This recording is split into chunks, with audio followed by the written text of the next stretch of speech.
Hey folks, welcome to episode number 4 of the series on the Absima Sherpa. Today we're going to be looking at swapping out the ESC. So there are two things so far that have bugged me a little bit about the Sherpa. The first of all is the drag brake. It's really sharp when it applies, and if you're on a steep descent, that has a tendency to make the truck do a bit of an endo and the back end comes over the top. And the second thing has been the reverse. The reverse applies really hard. It's full throttle, it's full reverse basically, 100% reverse.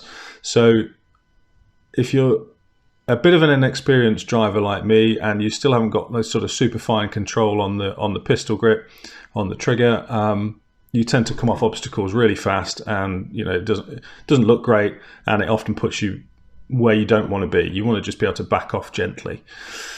So to fix that today, I'm going to swap out the ESC. I'm going to swap it for one that's got a little bit more control, a bit more programmable, really popular model. It's the HobbyWing 1080. So before we get stuck into that, just want to say again, thanks so much to everybody who's watched the videos in this series so far. They're doing way better than I ever expected. So that's really great, really nice to see. So thank you very much. If you are finding these videos useful, please don't forget to give us a good old thumbs up. And if you want to see the rest of the series, I'll put a link up there somewhere. And don't forget to subscribe and hit the notification so you see the next episode as soon as it comes out. So the ESC I've decided to use is the Quicrun 1080 from HobbyWing. So it's an 80 amp ESC, specifically designed for crawlers. Seems to be really popular, this, so I'm hoping for some good results. So just a very quick unboxing side of things, to have a look at what you get. So nicely packaged actually. I've not seen ESC quite as well packaged than this, but most of mine have been drone ones and they just come in little baggies.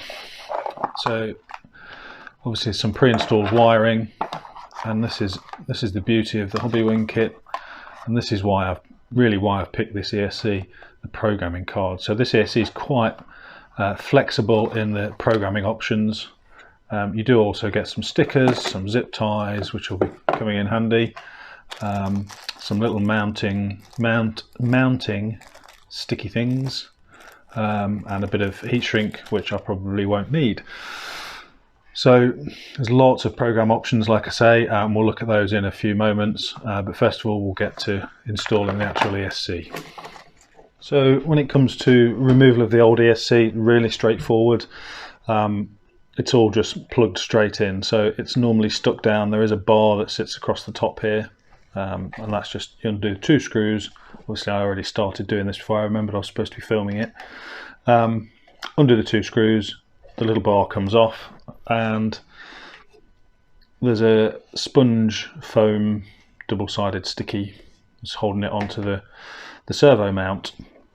So really nice and simple. Just gently tease that up, and that will come off, and then you sort of clean up any of the sticky bits that are left.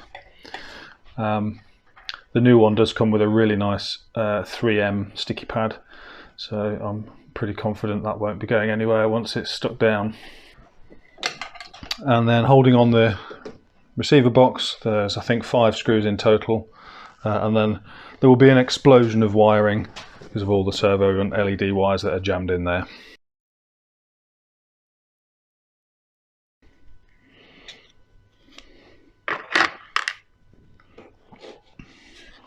And then we have our wiring explosion of a receiver. So we'll just trace the ESC wire out, and that's in channel 2. Pick that out, and out it comes. Just remember, negative to the bottom.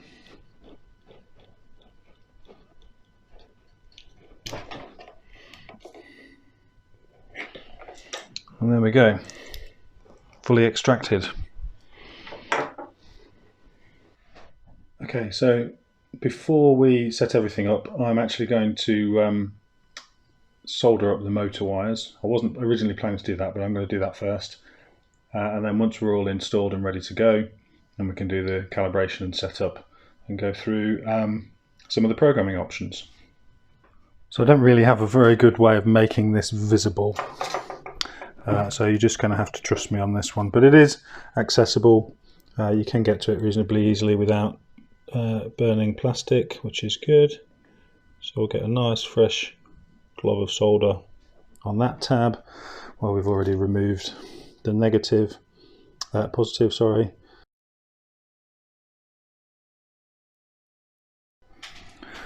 And what we'll do is measure up our wires and trim them accordingly. I've sort of settled on doing this sideways to give me a little bit of extra space and still have room to mount the on-off switch in front, just there, which I think will be fine. So I'm going to snip and set up the wires. So these are quite heavy wires. These are 14 gauge wires, so you are going to need a decent soldering iron for this. I use a TS100, which is a cracking little thing. I'll put a link to that in the description. But a friend of mine's just done a video comparing that to a newer, cheaper model, or clone I think it is basically. And that looks really good too, so I'll put a link to his video in there as well.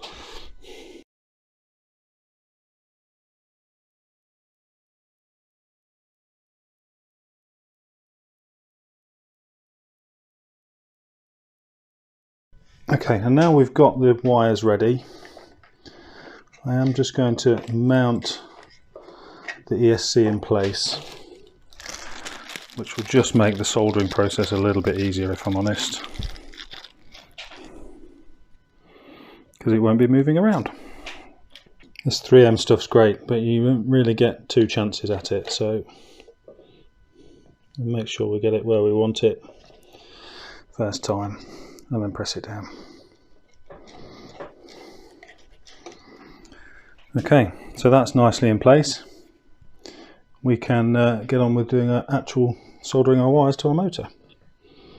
So I've pre-tinned the wires, pre-tinned the motor contacts. I'm going to put a bit of solder onto the iron just to make sure that all flows nicely together, and we should be able to reach in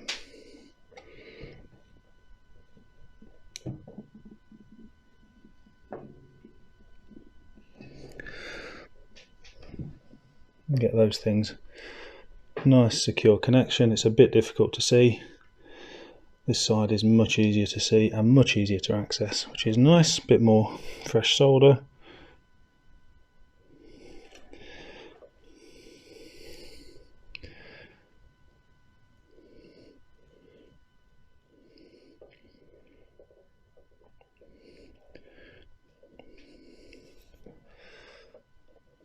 And they're on there nicely, and that is it for the soldering. Give those a bit of a tug, just make sure they're on nice and secure. They're not coming loose anytime soon, so we're all good. Just tuck those there. Then I'm going to put the XT60 there, and we're good to go. Now I did take the battery out of the way while we're doing the soldering, just for safety's sake. It was never likely to splatter over there, but you never know. And of course the first thing we do, which we've learned from drone school, is take the props off. But in this case I'm going to lift the car off the ground, because if anything does happen, wheels start spinning for whatever reason when we power it up. If something's gone wrong, the last thing we want to do is have it shooting off the side of the table. Okay, so per the instructions, we've got the battery connected, the transmitter is on, and what we're going to do is hold down the black set button and then power on, and we should get some beeps and flashes straight away.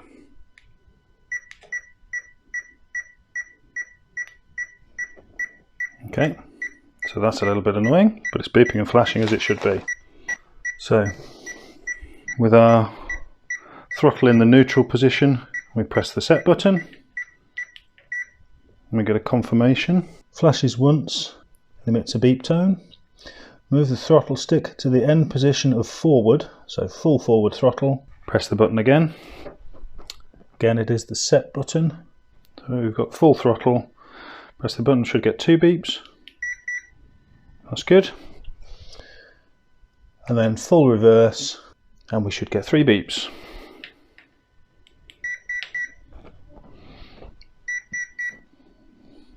And a confirmation. Okay, so the motor should be able to start now. So if we gently, and we've got a really nice slow movement there, which is great. So we'll switch that off and then we'll get into programming mode.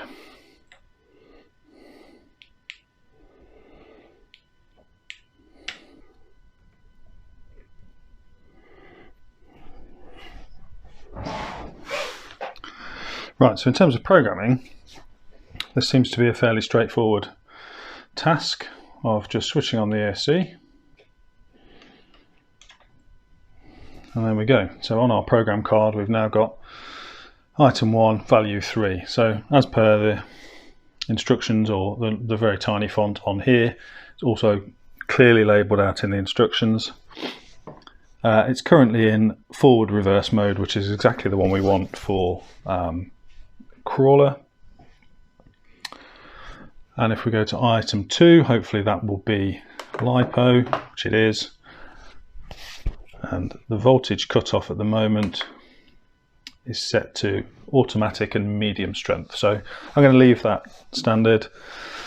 In fact, I'm going to leave all of the options as default, with the exception of the drag brake. So let's just get to the drag brake bit. Excuse me, rattling the instructions. Sorry, drag brake is option 9, which is right, which is set to 100%. And drag brake rate is the rate at which it applies. Now that's set in the middle at the minute at level 4, it's just below the middle, because there are 9 levels altogether. And I'm going to keep it at that for now. We've now got the button mounted, ESC mounted, a spaghetti of wires at the back there that I now need to sort out and get everything back into that box, and then we're all good to go.